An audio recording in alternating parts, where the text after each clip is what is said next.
Good evening, everyone. Welcome to the January 20th, 2014 Liquor Commission meeting. Please rise for the pledge. Pledge. I pledge allegiance to the flag of the United States of America and to the republic for which it stands, one nation, under God, indivisible, with liberty and justice for all. Thank you. This evening, Clerk Simpson called and couldn't make it. She notified us, so we have Deputy Clerk Lisa Leonios here tonight filling in, and we appreciate, Lisa, you coming in. So with that, will you please do roll call? Commissioner Lang? Here. Commissioner Vogel? Here. Commissioner Hein? Here. Commissioner Brady? Here. Commissioner Kruger? Present. Commissioner Heer? Here. Chairperson Argyris? Here. Approval of the minutes for the special meeting of September 16, 2013. So move. Second. Motion by Commissioner Heer, second by Commissioner Lang. Roll call. Commissioner Lang? Yes. Commissioner Vogel? Yes. Commissioner Hein? Yes. Commissioner Brady? Yes. Commissioner Kruger? Yes. Commissioner Heer? Yes. Chairperson Ebruscato? Argyris. Argyris. Yes. I knew I was That didn't take long. I knew I was going to do it, too. Habit. Approval of the special, we'll try it again. How's that? I'll get it this time, don't worry. The approval of the special meeting of October 7, 2013. So move. Motion Second. by Chairman Hines, second by Commissioner Kruger. Roll call, please.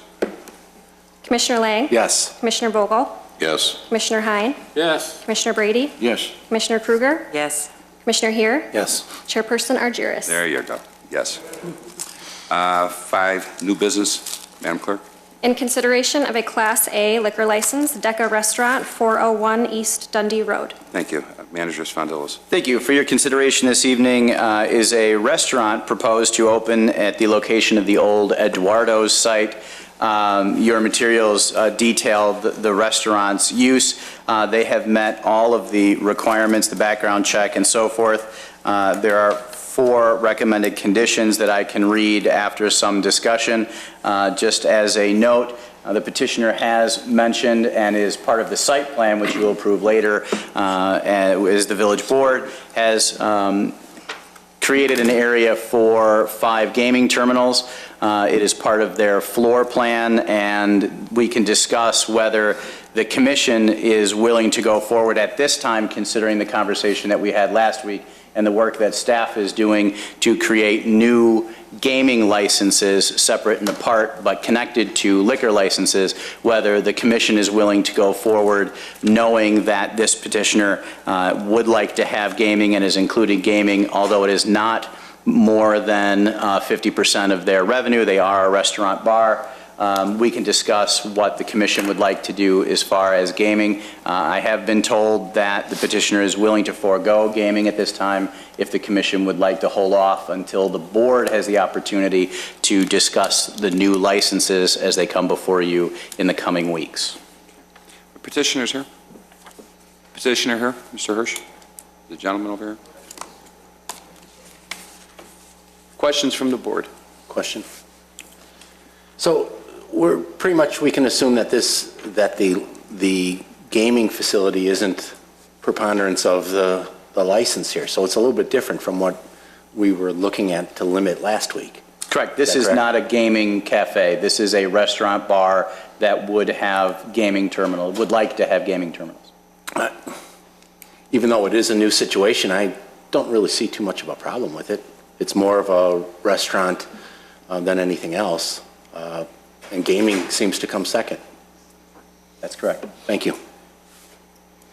Commissioner Kruger. I have a question. I know that our code only requires that Bassett certificates be submitted for, at minimum, all supervisory personnel. Would the petitioner consider Bassett certificates for all servers? With apologies, I wasn't really intending to address you tonight, but I wanted to be here in case you had any questions for the owners.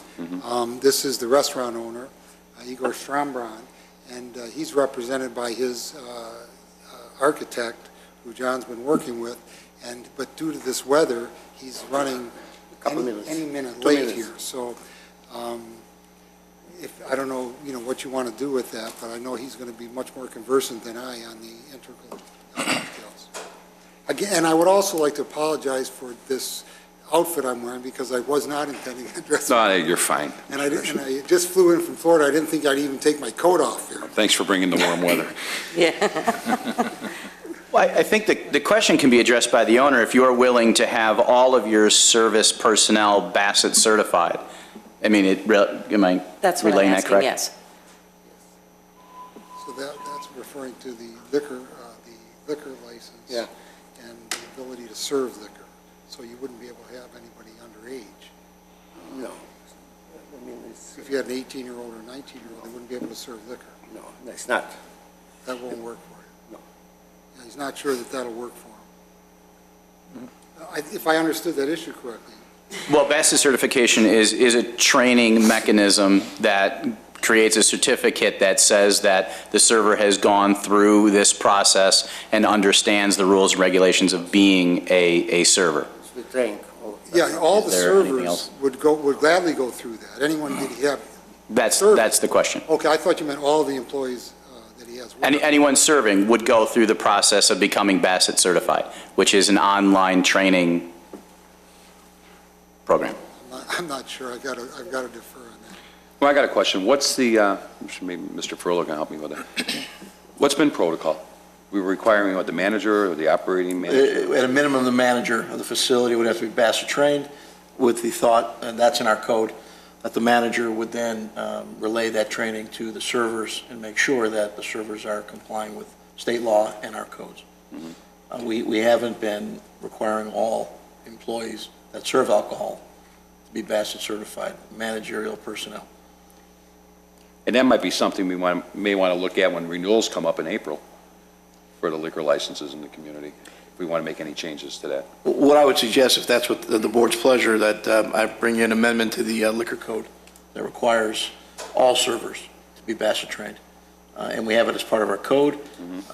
This way applicants are fully aware of that requirement when they do apply. And even if we change it, those that hold liquor licenses in the village will then have to get everybody certified. So it will apply to everyone once we make that change.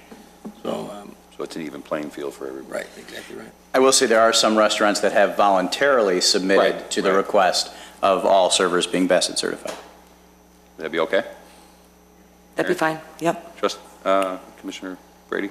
I don't think it's a bad idea, considering the fact that if the only one that's Bassett trained is the bartender, and you have a restaurant like this where there's going to be waitresses and waiters tending the tables, they have to be certified too to know what to look for. Right. I think it's a good idea that everybody should be. I'll bring you a code amendment on that first meeting in February. But let's give them a timeline to do that too. Let's be fair, within 90 days or 120 days, they need to give proof to the village of that certification for all their employees. How renewal. I know it's not the requirement is that a manager or supervisory personnel. I'm just thinking that it protects the petitioner, the patrons, and Absolutely. the citizens of the village. So it's probably a good idea, but, and I know it's not a requirement right now, I wanted to know if you were willing to consider having all your servers trained. Yeah, I think it's a good idea. It's hard for me to speak For them. with Igor, a little language issue, and then his son-in-law and architect has intimate knowledge of this transaction. Three more in the papers. Commissioner Vogel? Does that certification process, can it be enforced now, or does it have to be enforced at renewal time? The amended certification process Right. or the process in place now? The amended, does that have to be done? I think it would be fair to really make that applicable at renewal time. So in renewal time, we'll give everybody a chance to get up to speed. That's April. April. I mean, Yes, right. At this point, 3 I months think away. Right. you can really only fairly enforce the code as it existed at the time the applicants Right, okay. applied. I thought you were looking to do it now. No, I'll get it on file now and All right. ready for your review. All right, But I think the other question then was, if we pass this liquor license, it doesn't matter what we do with the gaming license ordinance that we're talking about, we cannot deny them a gaming license. Well, we're going to amend the code to Correct, create but a new... if we give them a liquor license tonight, they are as much as grandfathered in, and we can't deny them a gaming license? Well, they after can that? apply to the state, and the state will go through their review process. But what we'll have online in pretty short order is a different classification of licensing that everyone in the village will have to submit under, including this applicant. So for now, they can apply for a license to the gaming board if they choose to, but once you approve an amended liquor code that has another classification of license for video gaming, they will then have to convert their license to that new class. So everyone in the community will have to do that.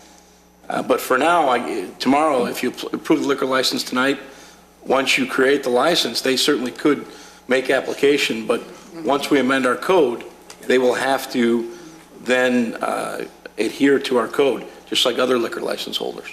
Okay. But it will not allow us to deny the gaming license?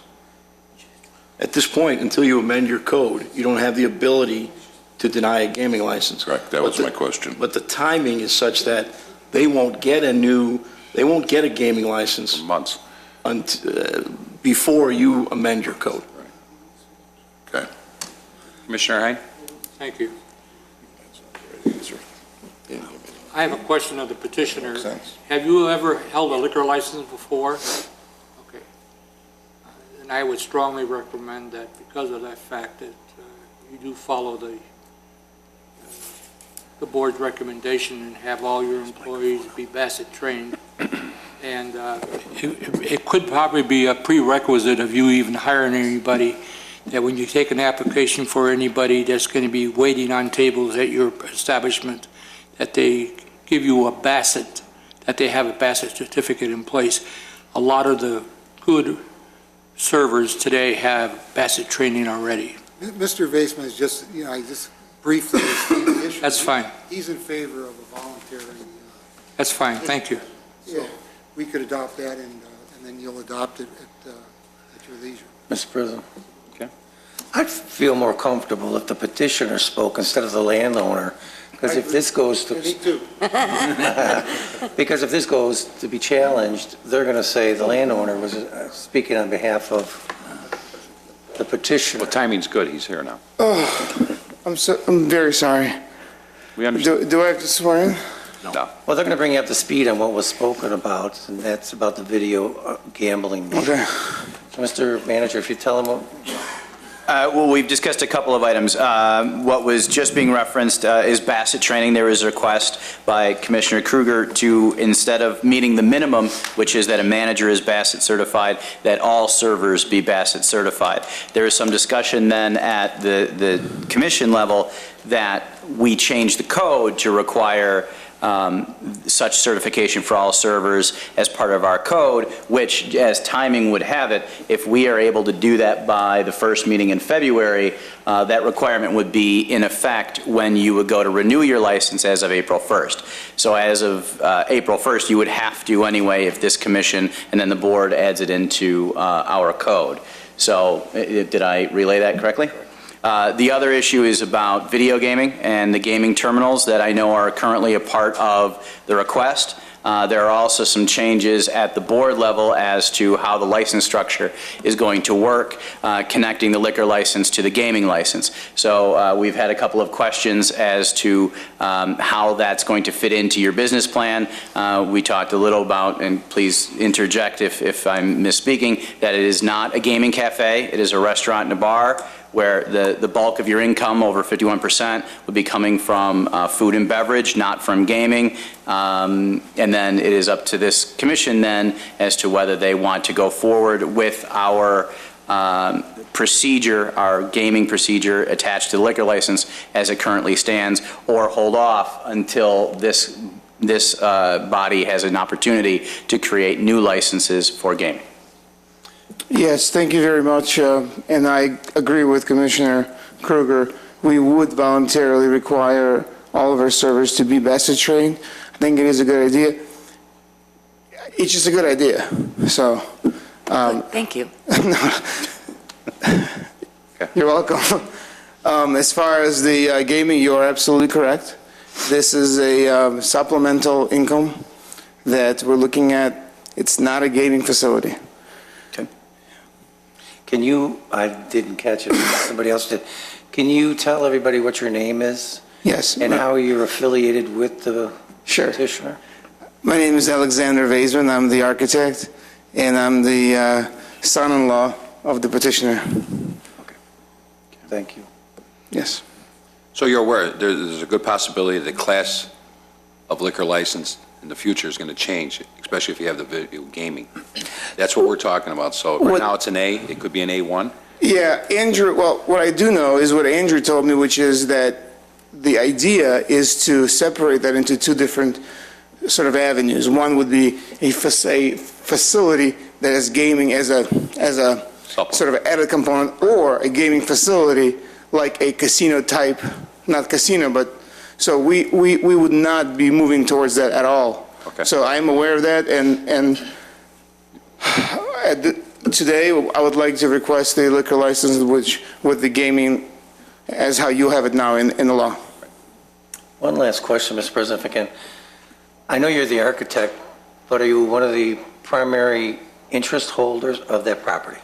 Okay, so what you just heard, could you relate to him in the language that you speak and have him say either yes or no to what we just spoke about?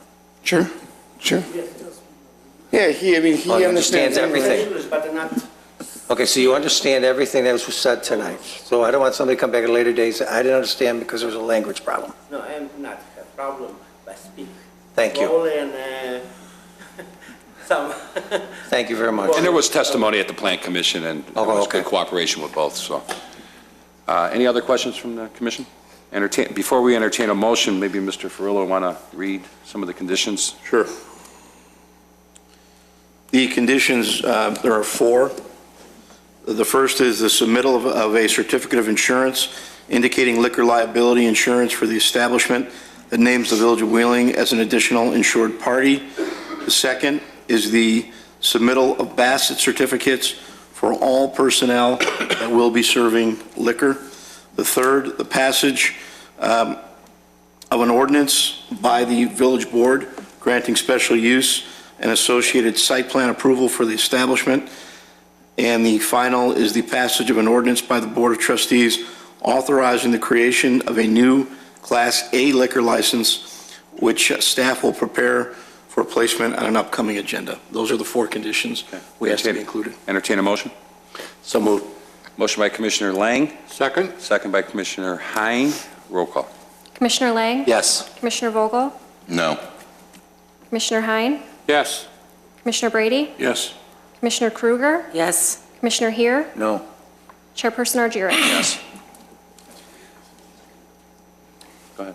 Thank you. As part of this process, I always read what a Class A license is so that everyone understands.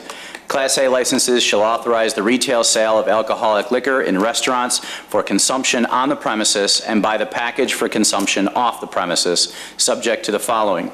Conditions and qualifications. A Class A licensed premises must provide a minimum table seating capacity in the dining area of 75 persons, exclusive of all bar stool and bar area tables or seats. Must be operated primarily as a sit-down restaurant, offering its patrons full and complete meals prepared on the premises, including a full dinner menu, and must serve and take orders for meals until no earlier than 2 hours prior to the actual closing of the establishment on any day. Please note that in addition to the conditions and qualifications specific to this license class, all Wheeling liquor license holders must comply with all provisions of the Wheeling Municipal Code and are responsible for being familiar with those provisions. Okay? That is how I understand it as well. Okay. We have other business with you later in the agenda, so if Perfect. you have a seat, we're all Thank set. you. Entertain a motion to adjourn. So moved. Motion by Commissioner Hare. Second. Second by Commissioner Lang. Roll call. Commissioner Lang? Yes. Commissioner Vogel? Yes. Commissioner Hein? Yes. Commissioner Brady? Yes. Commissioner Kruger? Yes. Commissioner Heer? Yes. Chairperson Argyris? Yes. The regular meeting for January 20, 2014 is now called to order. Roll call, please. Trustee Lang? Here. Trustee Vogel? Here. Trustee Hein? Here. Trustee Hein? Trustee Brady? Here. Trustee Kruger? Present? Trustee Heer? Here. President Argyris? Here. Entertain a motion to approve the minutes of the regular meeting for December 16, 2013. So moved. Second. Motion by trustee Brady, second by trustee Vogel. Roll call, please. Trustee Lang? Yes. Trustee Vogel? Yes. Trustee Hein? Yes. Trustee Brady? Yes. Trustee Krueger? Yes. Trustee Heer? Yes. President Argyris? Yes. Any changes to the agenda? Not this evening, thank you. Thank you. We have an administration of oaths for Brian Naminsky, new fireman paramedic. Why don't you step up there, Brian? There you go. Lisa?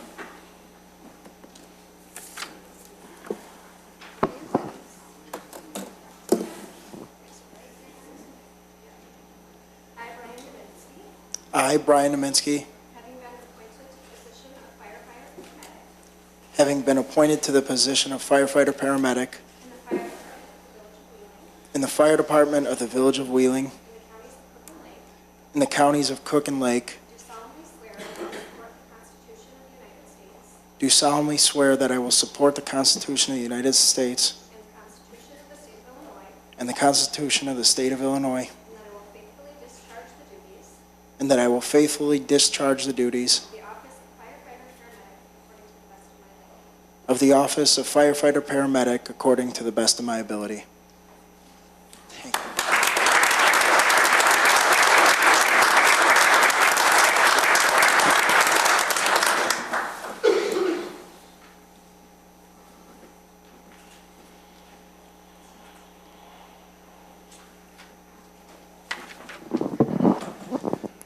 Well, Brian, let me be one of the first to officially welcome you to the Wheeling Fire Department. I'm here proud to present you with your badge. Every individual who works on the fire department gets their own individual number. Your number is 182. It's a badge that you will have for the rest of your career, and I hope you'll wear it proudly. It's a traditional symbol of the fire service, the badge. The most important thing is the red center, which indicates courage and valor. And I hope you will demonstrate those skills throughout the rest of your career. Again, congratulations.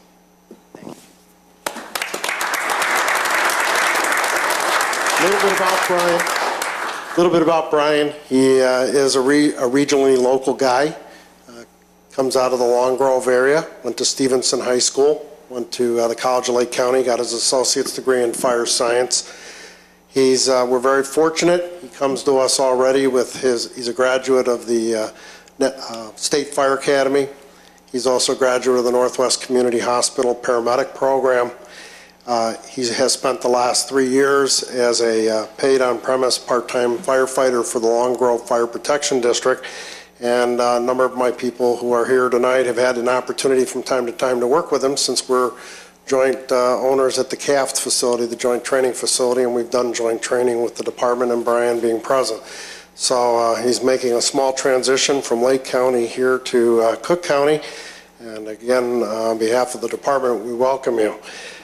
Final symbol I'm proud to present you with tonight is your helmet. It's probably the most iconic symbol of the fire service. And again, we hope you wear it with pride and everything else. Would you like to introduce anybody tonight from your family and friends? My father, Nick Naminsky, and my mother, Patricia. Welcome. Thank you. Again, congratulations and welcome aboard. Thank you, Chief. Brian, on behalf of the board and the rest of the staff here at the village, welcome. Welcome to the family. Thank you. We're really looking forward to a great future with you. Thanks. Excited to work in here. Thank you. And with that, we're going to take a little recess here. I entertain a motion for that for about 10 minutes for a little refreshments out in the So lobby. moved. Second. Motion by trustee Heer, second by trustee Krueger. Trustee Lang? Yes. Trustee Vogel? Yes. Trustee Hein? Yes. Trustee Brady? Yes. Trustee Krueger? Yes. Trustee Heer? Yes. President Argyris? Yes. See you in about 10, 15 minutes. Thanks.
Entertain a motion to reconvene into open session. So moved. Second. Motion by trustee Lang, second by trustee Vogel. Roll call. Trustee Lang? Yes? Trustee Vogel? Yes. Trustee Hein? Yes. Trustee Brady? Yes. Trustee Krueger? Yes. Trustee Here? Yes. President Argyris? Yes, thank you. Citizens' concerns and comments? There are none, Mr. Thank you. President. Staff reports, Director Stavros. Thank you, President Jers. I'd like to remind the residents that the forecast is calling for temperatures to be dropping well below zero this coming week, with wind chills 5 to 25 degrees below zero. During these extreme low temperatures, the village, certain areas of the village, we experience frozen water lines and frozen water meters. In Title 13, it is a municipal code. Meters and water lines are to be located and protected from damage. It's the homeowner's responsibility to do this. And so we're reminding residents, if your meters are in areas that are drafty during windy days, make sure that they're wrapped with some insulation to keep them from the wind, so maybe they don't not exposed to that wind, to lessen the likelihood of freezing. Most of the areas that we do experience frozen meters is in the northwest quadrant of the village. That would be single-family homes and our multifamily units. Excuse me, the older multifamily units, like the Cedar Run area, Chelsea Cove area, and single-family homes in the Dunhurst area, and also the Hollywood Ridge area. But anything northwest of the railroad track, it'd be north of Hintz Road. Those are the areas from years ago that had the older service lines, and where the meters were put in that front closet area that freeze. To help alleviate that freezing, you could leave your water run slightly, have a slow flow through it, and leave the cold as well as the warm water run. If you do experience frozen water, you may try to thaw it out with a hairdryer. Do not apply an open flame, a torch to it by any means of the imagination. If you cannot thaw it out with a hairdryer, call a plumber, licensed plumber, have them come in. Secondly, I'd like to talk about the water meter upgrades. Over the course of the past year, the village has been implementing the village-wide water meter upgrade program to replace the existing water meters. From the remote readers to a fixed-base automatic meter reading system for all residential, commercial, and industrial areas. The new meter reading system will improve service to the village customers by providing more efficient monitoring and water consumption, as well as other customer service enhancements. The meter upgrade is mandatory. It's not an option, and it is at no cost to the water customer. The project's in its final stages and is nearing completion, and we have a need to get the remaining meters completed.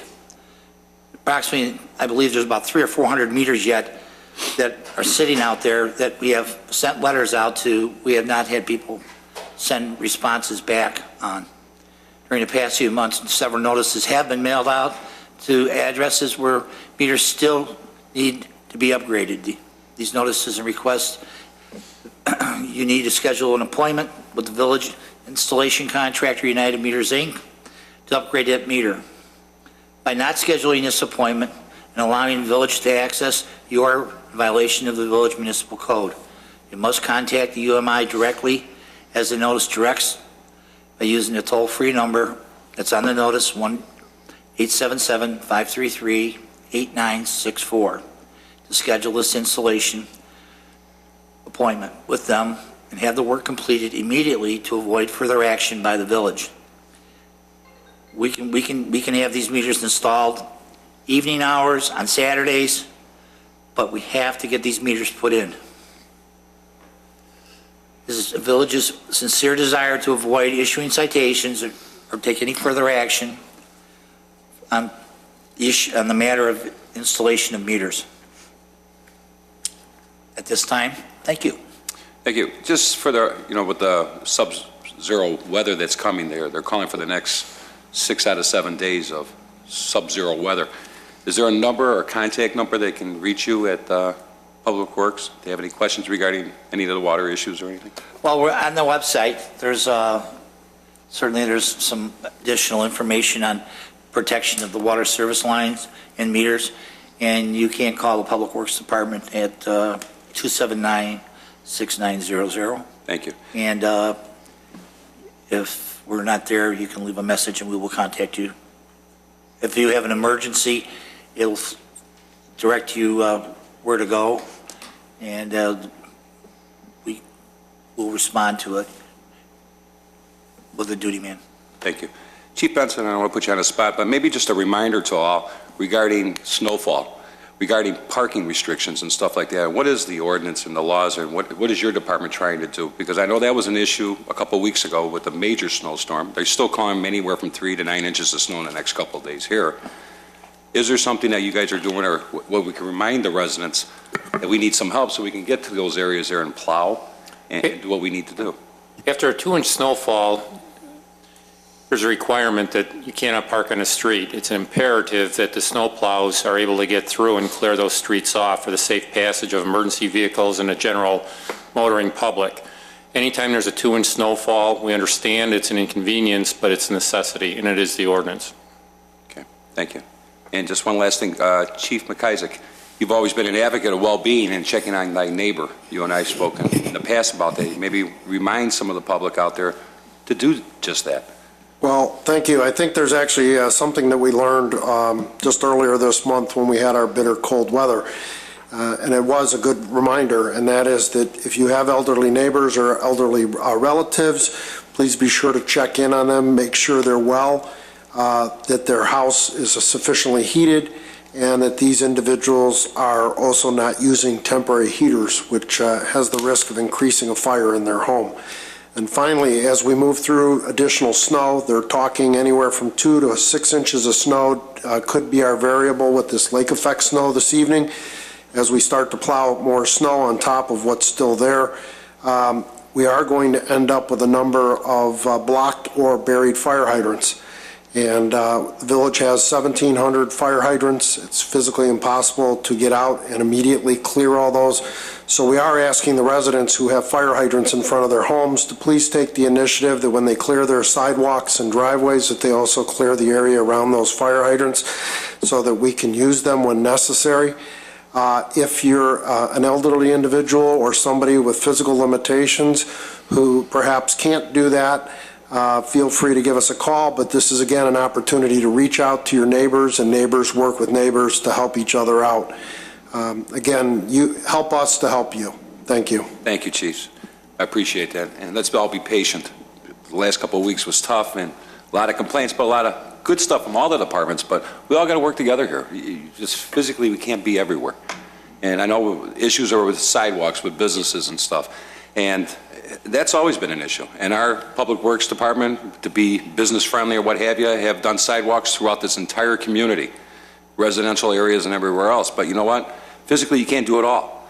And then when you get IDOT or Cook County coming in, just to put the snow back on those sidewalks, because the separation between the street and the sidewalks is very close. So we all need to be patient, all try to work together and watch thy neighbor, help thy neighbor, So I appreciate it, guys, for all that. Anything else? I think that's it. Okay. Item 11. Consent agenda. All items listed on the consent agenda are considered to be routine by the village board and will be enacted by one motion. There will be no separate discussion of those items unless a board member or citizen so requests, in which event the item will be removed from the general order of business and considered after all other agenda items. Thank you. Any concerns? Entertain a motion? So moved. Motion by Trustee Vogel. Second. Second by Trustee Lang. Roll call.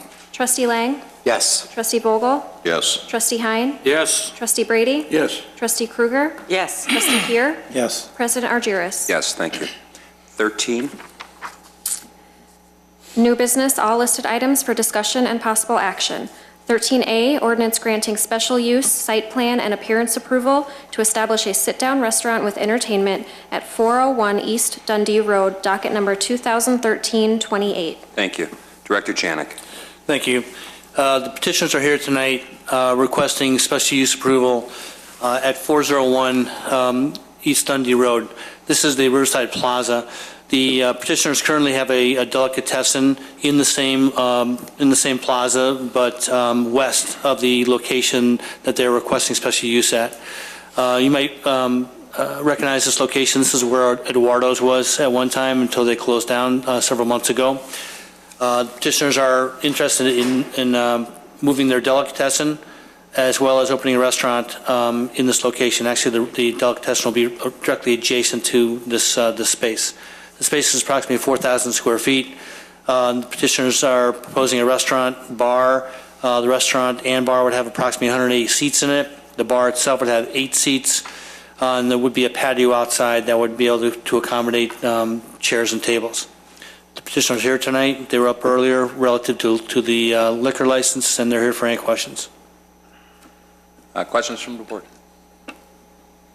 Trustee Hein? Oh, thank you. I noticed on your presentation to the Planning Commission that you made reference to the fact that you do have some renderings here of the elevations, and it shows brick pavers in the walkways and also the eating area. And Chairman Rufato asked you if you were intending on doing that, and you said no, you were going to be using concrete. Is that correct? At this point, we are planning to reuse what is there.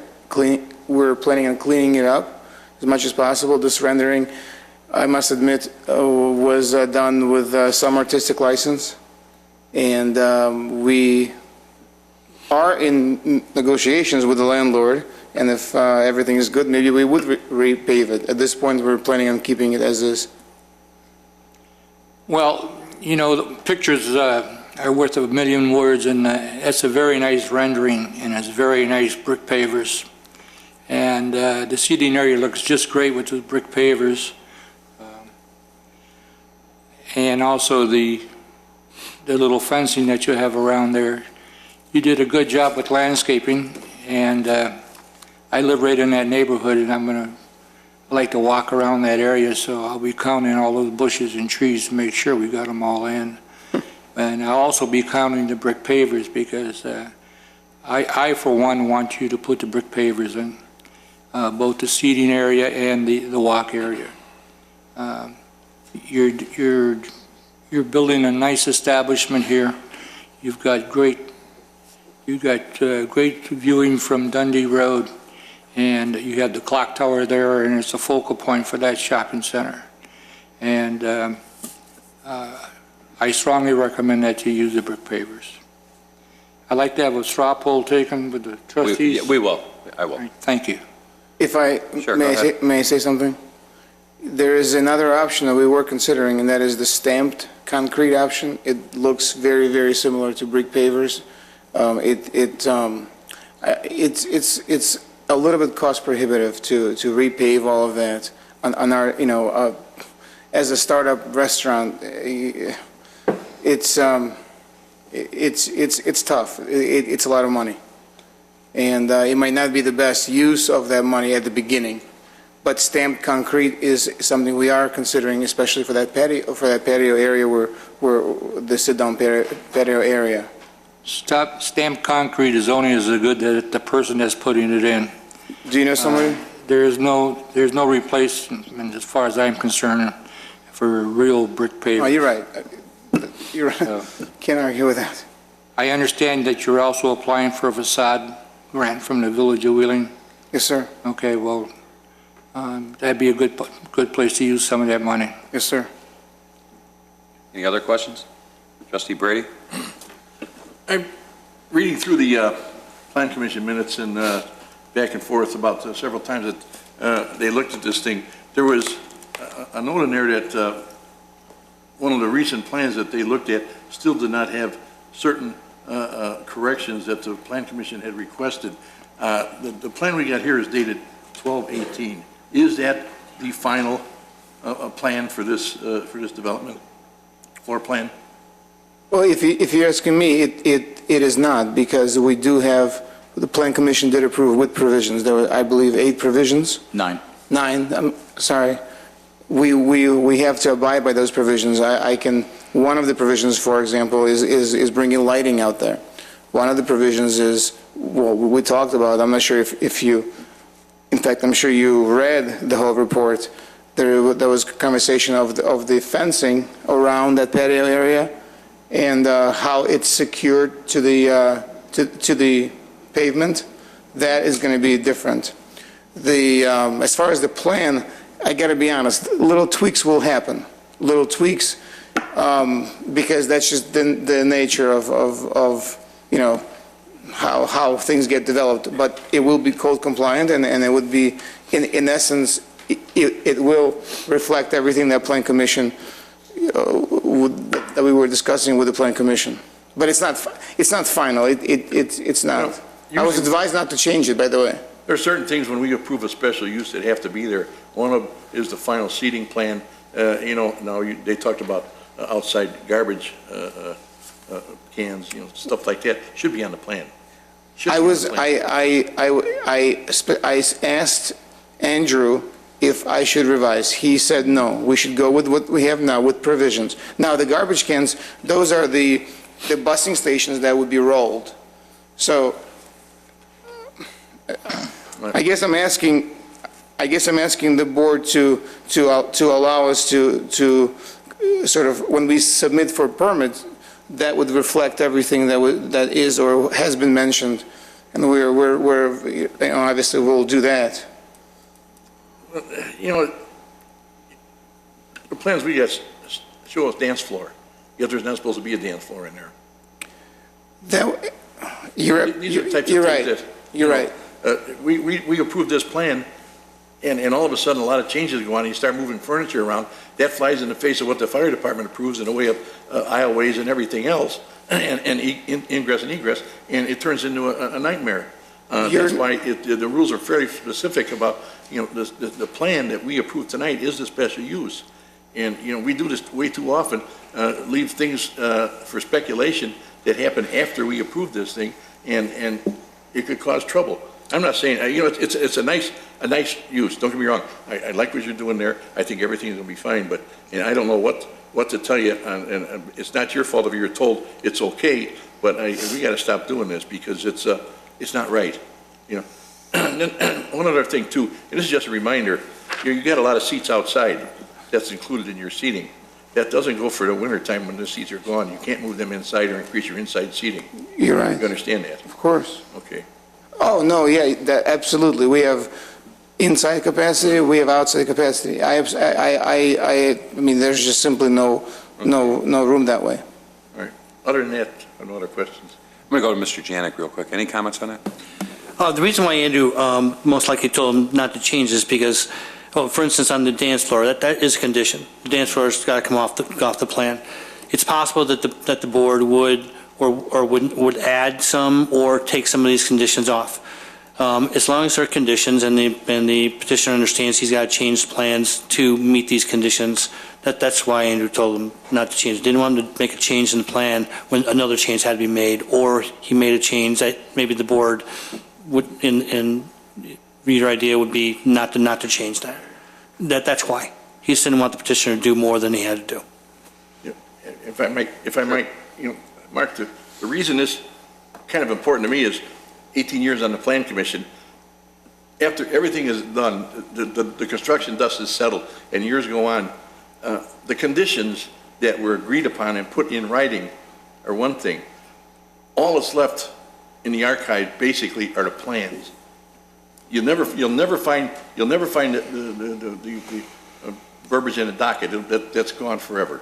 It's somewhere, but nobody will ever find it. All there is the plans. If it ain't on the plans in the future, and they went ahead and changed their operation totally, what can you look back at except for the plans? That's why it's important that the plans that we approve here at this level should be the ones that are going to be in the special use.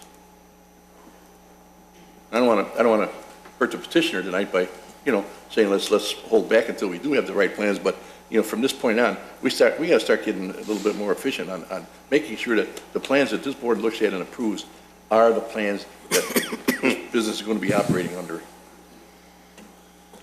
We can do that from now on. I got no problem doing that. I mean, it might change here and there between the planning commission and the board, but if that's what the board wants to do, then I can have them change plans before they come to the board. Or maybe have staff add conditions on top of the conditions that the Plan Commission is recommending, just to do clarification, and we're all on the same page after we approve a site plan. That you see that needs to be done prior to him starting construction. Well, that's typical. I mean, whenever we do this, those plans are reviewed before there's a building permit provided.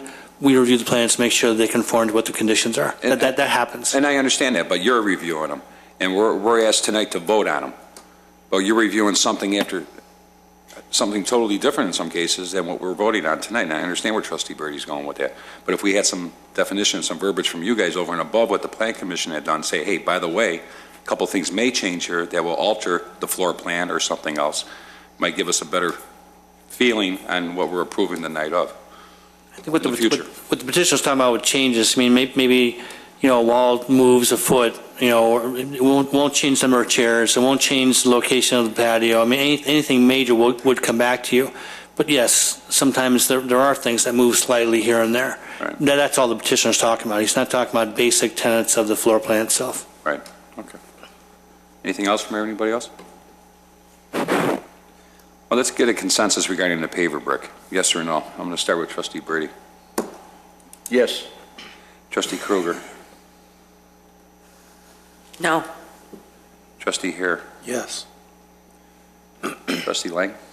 Yes, and including the walkway. Trustee Vogel. Yes. Trustee Hine. Yes.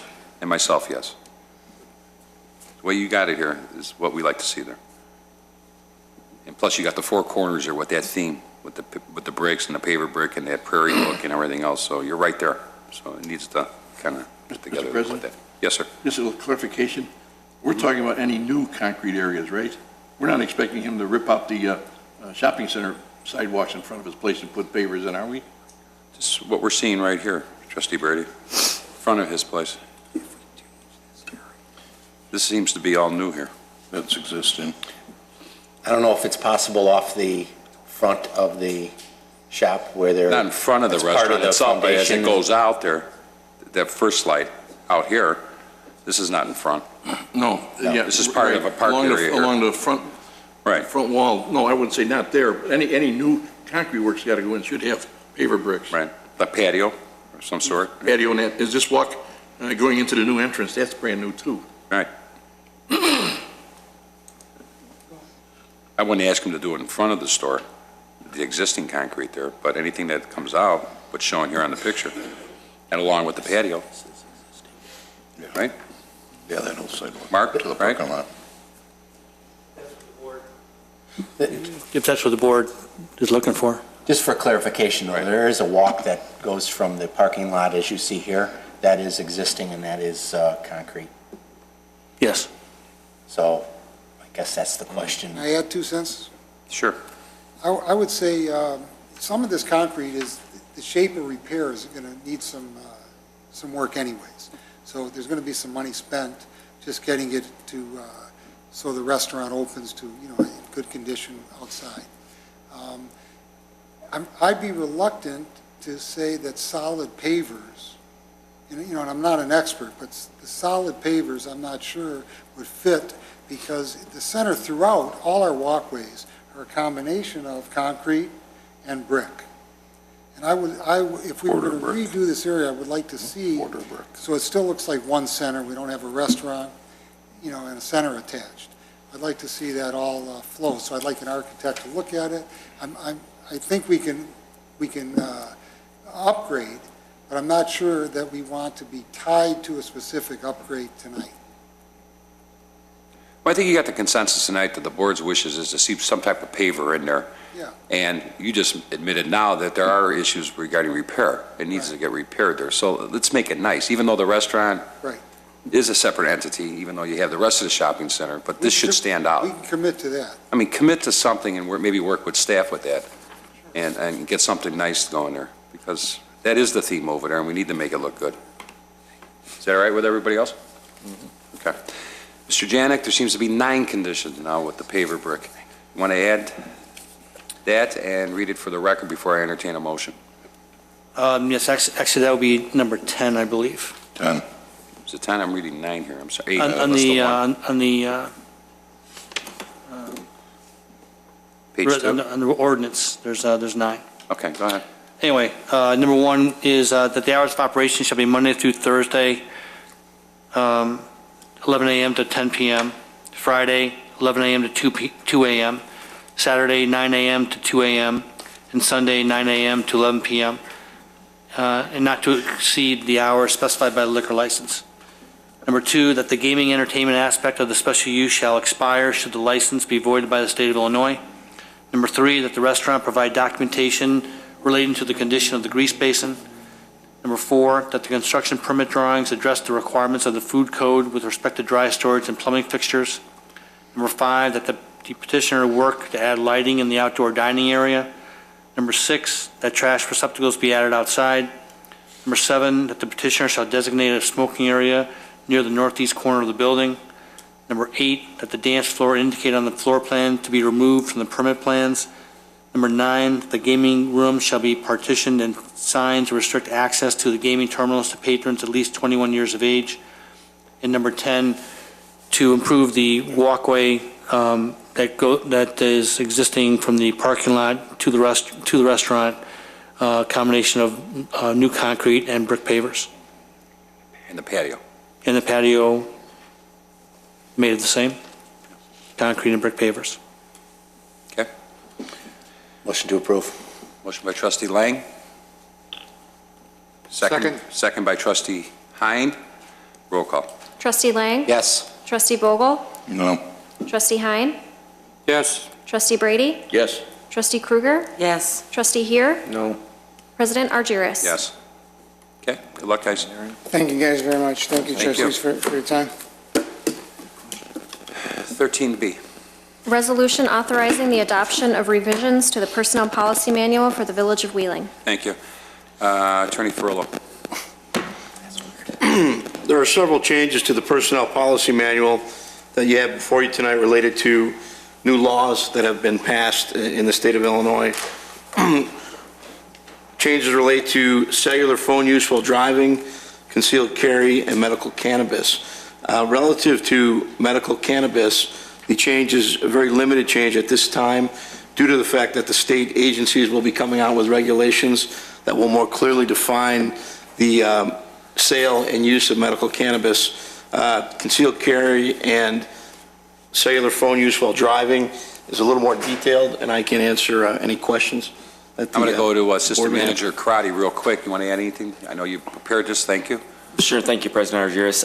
Real quickly, last week, Village Manager Svandilis went through a number of laws that came into effect this year, and this doesn't deal with the teen tanning law that you mentioned or anything like that, but they do have implications for our personnel policies, even though they may not necessarily be personnel laws themselves. Attorney Ferrillo is correct with respect to the medical cannabis. We already have a drug-free workplace policy for the village, but one of the things I think is important for everyone to understand is just because there is a law on the books now that creates a privilege for certain residents to secure medical marijuana or cannabis, it doesn't mean that an employee can come to work impaired. None of that. This doesn't allow that to happen. So basically, with respect to that part of the policy, we've just made it explicit what we believe we've already had the right to do, and that is where we believe there's reasonable suspicion that an employee is impaired while at work, we reserve the right to send them for a test. You can't be impaired at work, regardless of whether or not you have the get-out-of-jail-free card. It isn't really a get-out-of-jail-free card. With respect to the cellular phones while driving, this is simply, we have a lot of employees who drive. This simply is saying that it is prohibited while you're at work driving, whether it's your own car or a village vehicle. making it explicit in our policy manual for that. And with respect to concealed carry, we have a workplace violence provision in our personnel manual already. This basically puts into effect the prohibitions that exist in the law, the prohibitions that you can't carry a concealed firearm in a municipal building, in a municipal vehicle. And you generally can only have a concealed firearm in your car in a parking lot, provided that it meets all of the requirements and you have the proper license to do that. We don't expect that there's going to be a lot of activity with this, but we thought it was important to make that clear for our employees, and that's what these policies will do. Thank you. Questions from the board? Trustee Kruger? Thank you. First, well done, Mike. Nice work. My question is with regard to hands-free cell phone use. Now that we're incorporating the new state law into our handbook, does the Village of Wheeling provide employees that currently have Village of Wheeling-owned cell phones with a hands-free device? We do not provide that to employees. If an employee does have that capability on their own device, they can hook that up to certain vehicles. I know that certain departments have kind of arranged for where it's possible to create that in those vehicles, but we are not providing that to employees. The policy basically is that our expectation is that if you are receiving or need to place a call while you're driving, and you can't do that hands-free per the law, you don't take the call, you don't place the call until you pull over and safely park. That's the policy here. If someone has a hands-free option, you may do that because that is consistent with state law, but it has to be, if you can't do that, you need to pull over and take that call when you're safely parked. Put yourself in a safe position. Exactly. Thank you. My second thing is just a comment only, and I'm satisfied with how our policy manual addresses cell phone use as it aligns with the new law. But many may perceive this new law as really tough to adhere to. You know, it's a culture change. Change is rough on anybody, especially if you've had years to make the now unlawful behavior a habit. So now it's sort of kicking that habit. The reality is that there's many possible distractions while driving, including hands-free or handheld devices. Eating, reading, kids being unruly in the car. There are all kinds of distractions that can make it unsafe. In the interest of safety and productivity, and this maybe is more for John, but perhaps we could consider providing information like articles or tips or by way of our newsletter or website or cable channels to promote a more attentive driving culture for our citizens and employees. I liken this suggestion to the click it or ticket that we are campaign that we're still promoting today, even on our sign out front. There's plenty of evidence out there by the National Transportation Safety Board and other safety organizations that would help support a culture to help people change their ideas about distracted driving. Personally, I think that to combat distracted driving, one could argue that promoting attentive driving might be a good weapon in that and a helpful service. So, you know, again, knowledge is power. If there's a way that we could help give people ideas on how to help them kick the habit of touching that device and creating an unsafe condition for themselves or anyone around them. We can certainly do that. We can put an article in the employee newsletter, which obviously is circulated internally, and we can do the same for our Village Views newsletter as well, and put some links on the website. Sounds great. And cable. Thank you. Don't forget that. And cable, sure. Trustee Brady? First of all, you forgot one big distracted driving issue, putting on makeup in the morning. I can't tell you how many times I pull up next to a car. I don't know how to do it. But anyways, you know, I look at things like we have people in emergency situations or in weather situations. Our guys are out plowing streets. Do we have two-way radios in all our vehicles? No, we do not. So you depend on the cell phones? Yes. So we're going to have all these snowplow drivers pulling over instead of plowing streets to talk to a supervisor or whatever it is on the phone. Why don't we look into putting a device in every public vehicle that could, a Wi-Fi that can use the radio or something in that device? When this law came into effect, well, actually prior to the law coming into effect, once we knew that it was coming, we addressed this at several staff meetings, department by department, looking at what the purpose of each department and how long they are in their vehicles, how many people are normally in their vehicles, and what is the answer to best solve each department's problem of communicating while they're driving. And we had a number of conversations with all the department heads and came to several different solutions. The police department have two-way radios, so it's not really an issue. Those command vehicles that need them, we have bought visor units. Same in the fire department. In the fire department, rarely do you have one person in a vehicle. You have, a number of people in the vehicle. When it comes to plowing, we decided any of those vehicles that need it will get a visor unit. But other than that, it's probably not a bad idea to have people pull over for nothing else than to take a break. Because when you're plowing snow, you shouldn't be, whether it's, and from personal experience, whether you're talking into a visor, into thin air, or whatever, you should be concentrating on plowing. So you really should be pulling over whether or not you have a Bluetooth or not. And that came from the department head as well, that he agreed that the idea of you will not communicate while you're moving is the safest and best course of action for his department. Okay. Anybody else? Entertain a motion? So moved. Second. Motion by trustee Vogel, second by trustee Kruger. Roll call. Trustee Lang? Yes. Trustee Vogel? Yes. Trustee Hein? Yes. Trustee Brady? Yes. Trustee Kruger? Yes. Trustee Heer? Yes. President Argyris? Yes. 13C. Resolution authorizing change order number 1 to the contract with Gowalt Hamilton Associates, Inc. for engineering services regarding 5.8 acres of village-owned property located north of Meadow Lane and south of the diversionary channel. Thank you. Director Janik. Thank you. Staff is requesting that the village board approve a change order to the contract that we have with Gowalt Hamilton for 5.8 acres owned by the village on Meadow Lane. Okay, thank you. Questions from the board? I have some. Trustee Kruger? Thank you. Mark, considering the original contract was initiated and approved on October 1st, 2012, why the delay in the completion? The delay is threefold. The original contract called for numerous alternatives to this property. The arrows to the property.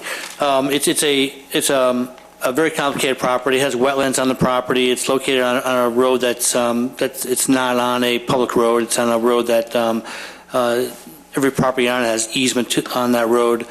The village also, during this time period, we switched village engineers, and we also were dealing with changes in the MWRD, Metropolitan Water and Sanitary District policies toward detention and compensatory storage, as well as wetlands. And so because of somewhat all three of those factors, there's been a delay. We've reviewed the different alternatives. We had to weigh those alternatives as to which ones we maybe wanted to do. It's not an uncomplicated situation we have on this property.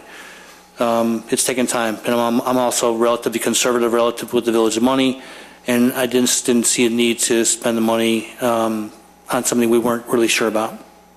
Thanks. And I'm glad you brought up MWRD. How do they work into this project? Is it just about the regulation changes?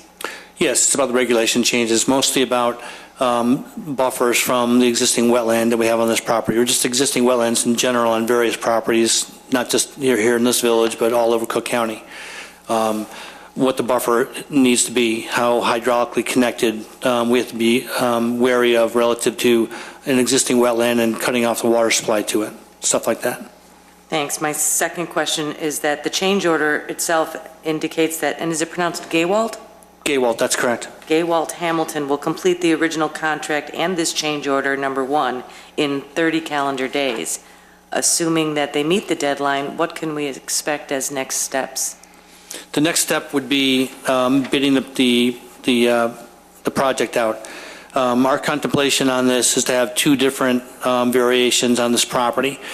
One that would, this one here, which would drain the basin that would be built on this property, just drain it by natural drainage. And then the second alternative would be to add a pump, dig a deeper hole and put a pump there, and that would allow us to have more volume. So there'd be two different alternatives, and we would bid out both of them, publicly bid out both of them. Once I receive those numbers, I would bring them back to the board for the board to make further decision on. And we're not bound to choose the alternate, right? This is just in an effort to get to know what all of our options are for this parcel. All of our options, as well as what the prices are out in the world. We have bid out projects in the past, and particularly in the last 4 or 5 years, where the bids have come in lower than we thought. And I just want to make sure that the board sees what the lower cost would be and what it might be for more volume. Got it. I'm all for getting ahead of the game. I think that's a great way to plan. I'm also always eager to consider projects that improve our ability to deal with stormwater in our community. So that said, I'm in favor of the additional expense. Thanks. Any other questions from the board? Entertain a motion. So move. Second. Motion by trustee Hines, second by trustee Lang, was it? Roll call, please. Trustee Lang? Yes. Trustee Vogel? Yes. Trustee Hein? Yes. Trustee Brady? Yes. Trustee Krueger? Yes. Trustee Heer? Yes. President Argyris? Yes, thank you. 13D. Resolution accepting a proposal from Hager Engineering LLC for engineering design services for the 2014 new sidewalk construction program. Thank you. Director Janik. Thank you. This is a contract with Hager Engineering to start the design work on sidewalk sections that were outlined as high priority in our in the study that was done by Active Transportation. The board is interested in getting done or putting in sidewalk that needs to be make connections to existing sidewalks. We need to design those sidewalks, and this is the contract to do that. This contract, we're hoping this is going to design approximately 3,000 feet of sidewalk. Thank you. Just go ahead. Just in case anyone was wondering, normally a contract under this amount falls under my authority to sign, but since we already have an existing contract for another project, it exceeds the $20,000 limit that the village is able to spend with any one vendor before requiring the board to sign off on all future contracts. That's why this is before you this evening. Thank you. Question? Just a clarification, when you say design a sidewalk, is this to lay out new sidewalks, proper layout and where they're going? And Survey and layout, yes. Okay. We need to have design drawings for contractors. Okay. Some of these locations that we have are definitely complicated locations. For instance, along South Milwaukee Avenue, in front of some of the developments we have on the west side of the roadway, there are definitely some serious complications along Milwaukee Avenue that need to be looked at by a civil engineer. We can't just go out and put a sidewalk in. Okay, good. Thank you. I just, just when you say design a sidewalk, you don't have to design a sidewalk. We already know how to build a sidewalk. It's just where they go, how they have to go in certain instances. The grading associated with the sidewalk is what we're really looking at here. Thank you. So moved. Motion by trustee Vogel. Second. Second by trustee Heer. Roll call. Trustee Lang? Yes. Trustee Vogel? Yes. Trustee Hein? Yes. Trustee Brady? Yes. Trustee Krueger? Yes. Trustee Heer? Yes. President Argyris? Yes, thank you. Official communication, trustee Heer, anything? Sure, I'd just like to say hello to Adam Voto out there. Adam, thank you very much for your community involvement. I know everybody on the board appreciates what you do, and I told you I'd say hi to you. So continue doing a good job with your community involvement. I appreciate it. Thank you. Trustee Brady? Nothing, thank you. Trustee Lang? Nothing, thanks. Trustee Hein? No. Trustee Krueger? I do have something. Though I could not attend the event this past Saturday, 4 outstanding individuals were inducted into the Wheeling High School Sports Hall of Fame. Congratulations are in order for Michael Burke Jr., as noted in the Daily Herald, one of the finest athletes in the school's history, being the only athlete to earn 12 varsity letters. Alice Doyle, who in a recent Facebook post by Alice's and my shared girls track and cross country coach Mark Saylor, also a prior inductee, he said, quote, "Alice Doyle is one of the greatest female distance runners in the state of Illinois. Very proud that she came from our school." Pete Fischbach, per the Daily Herald, he was the father of Wheeling soccer. So I ask you, without him, how could we have experienced the joy of this past soccer season? And Pete Ogilvy, though he's been a coach of both baseball and soccer programs, he's best known as the voice of Wheeling High School, of the Wheeling Wildcats. He's announced for the football, soccer, and basketball program since 1975. And I remember him best for announcing the Wildcat Relays indoor track events and him counting on me to bring him the results so that he could announce them. Thank you to all four of these inductees for their achievements and their contributions. They make us proud. That's it. Thank you. Trustee Vogel? Just to echo Trustee Ayers, I too would like to congratulate Adam and wish him luck on his upcoming Special Olympic athletic endeavors. I know he's got a track meet in volleyball coming up and swimming, so over the next couple of weeks at various high schools, so wish him luck on that. Pretty neat. Thank you. John? One quick thing. As the board is aware, I've been working with the SWANC, the Solid Waste Agency of Northern Cook County, on a lease where they would move their offices into the Department of Public Works up on the second floor. You've been provided updates over the last several weeks, and we're going to have a lease for the board to approve probably at the next meeting, which would be the first meeting in February. In anticipation of a very restricted construction schedule in order to get SWANC moved in on time, I'm going to be approving 2 invoices ahead of that lease with the expectation that the board is going to agree in order to get the elevator ordered and for architectural design. There are 2 invoices at $5,000 each, well within my authority, but I wanted the board to know that I was doing that ahead of time in order to make sure that the timeline for the construction meets the actual move-in deadline in the month of July. So that's happening, and the board will be seeing a final lease agreement for your approval at the next meeting. John, good job with that. I know you worked very hard on that, and I was at the Northwest Municipal Conference meeting on Wednesday. You were there with SWANC. It was a roar of applause by the directors of SWANC and a unanimous vote on moving forward with this. A financial benefit to the village, income-wise, revenue-wise, and also an area of village property that's not being built. It hasn't been built out. That will be built out for future years to endure with what we're doing over there. So good job with that, John. I know you worked really hard with that and basically had to sell the other board of directors, and it was a good fit for everybody. So kudos to you. I have a few things.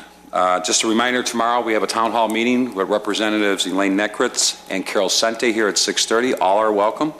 Part of being more transparent and ask those questions regarding state issues or even local issues. John, myself, and I know a lot of the board members will be here as well. But the representatives are going to be here, and we're looking forward to them coming here tomorrow night at 6:30. Another thing that I have, on the February 2nd, the board will take into consideration some outline on this events committee that we're going to establish, and we're looking forward to a February 5th meeting with that committee. I have a list of appointments, and a lot of us know who they are already, but formally they will, on the February 2nd meeting, I'll ask for your approval and blessing on those appointments so we can move forward with some events with the Village of Wheeling. I need some help from the residents.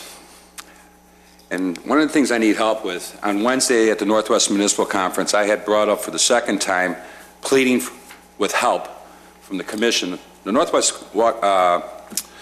Municipal Conference is a conference of probably about, what, 50 is it, John? Not more? It's not more. It's 43, I believe. All right. Communities in the Chicagoland area, and we're one of them. And they're a great resource for finding out things, helping with lobbyists down in Springfield for issues regarding a lot. Flood insurance. October 1st, and I brought this up before, October 1st, the Biggert Waters Flood Insurance Reform Act of 2012 went into effect. What does that mean? My concern is it means huge premiums for the residents that are renewing their existing policies and almost making it impossible for residents to get flood insurance policies. Example, there was a neighbor that called me up. She got her renewal on her flood insurance. Her flood insurance went from $1,180 a year to $4,300 a year. She escrowed those policies, whether her homeowner's insurance or taxes, and her flood insurance with her mortgage company, which increased her mortgage payment $438 a month. The woman was in tears, and I knew this was coming. What it basically has done, it has taken the rates of flood insurance to the number of 400 to 500 times the premium amount. Why? People ask why. Why are they doing this? Because FEMA's broke. And these two Congress people from the federal government came up with this act that, well, you know what, anyone that we insure that needs FEMA assistance are going to pay. And you know what, this country's gone through a lot with tornadoes, with the Sandy hurricane and all that stuff, and Katrina, and the list goes on in the last few years. But what this concerns me is it's going to kill the housing market in this community, especially the resale housing market. There was a neighbor of mine on Valley Stream that had his house sold. The young couple that was buying that house at a good price went in there and got flood insurance, or tried to get flood insurance, to the neighborhood of about $3,300 a year. The seller was paying $900 a year.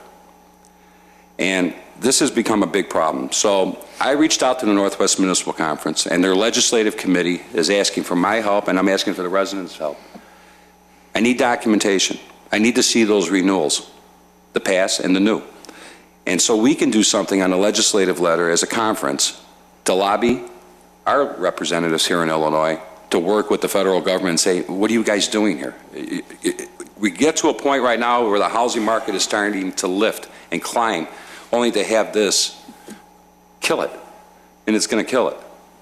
So this is a huge concern of mine. Anybody that's got any information or things they want to share, you're free to contact me. You're free to contact Mr. Svandelis. Email me. We're on the website.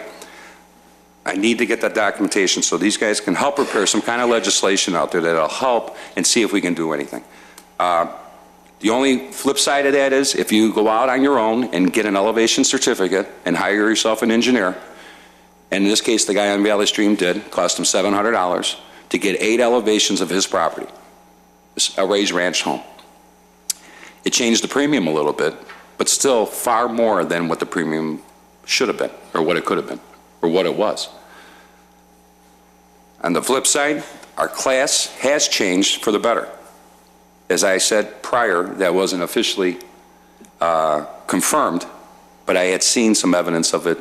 Our class is a Class 6 now, and we are getting a 20% discount. These residents on renewals and new policies are also entitled to 20% discount. Great, but the premiums are still high. A resident just bought a new home on Bridget in Dunhurst. The previous owner had $135,000 worth of coverage that was paying $1,382 a year. The new buyer is borrowing $75,000 because he's putting half down, approximately half down. They came to me because I wrote that policy 12 years ago to this seller because they couldn't find an insurance person to get that policy for them. That new policy premium, and I think I showed Mr. Melantovy and I showed John, is $2,323 with the discounts for $75,000 worth of coverage. That's the new policy. This is a problem. So I'm pleading with people. I know you're out there. There's about 800 of you that have policies, and if we need some help, I need documentation so I can give it to the Northwest Municipal Conference. And the consensus, and John will tell you, Wednesday night, because we're in the conference with Prospect Heights, Mont Prospect, Arlington Heights, Des Plaines, and they're all facing the same problem. And now we're going to see what we can do to try to lobby to do something, because it hurts. So again, please, if you have information, copy your renewals, the prior bill, the new bill, so we can get that stuff together for them, I would appreciate it. And with that, I think that's it, I think that's it. Just be careful, the next couple of days can be cold, check your neighbors, okay, help out. Entertain a motion to approve the bills for January 2nd, 2014 through January 15th, 2014. So moved. Motion by trustee Vogel, Second? second by trustee Kruger. Roll call, please. Trustee Lang? Yes. Trustee Vogel? Yes. Trustee Hein? Yes. Trustee Brady? Yes. Trustee Kruger? Yes. Trustee Heer? Yes. President Argyris? Yes. There is no executive session this evening. I entertain a motion to adjourn. So moved. Second? Motion by trustee Brady, second by trustee Hein. Roll call, please. Trustee Lang? Yes. Trustee Vogel? Yes. Trustee Hein? Yes. Trustee Brady? Yes. Trustee Kruger? Yes. Trustee Heer? Yes. President Argyris? Yes, thank you. Good night, everyone.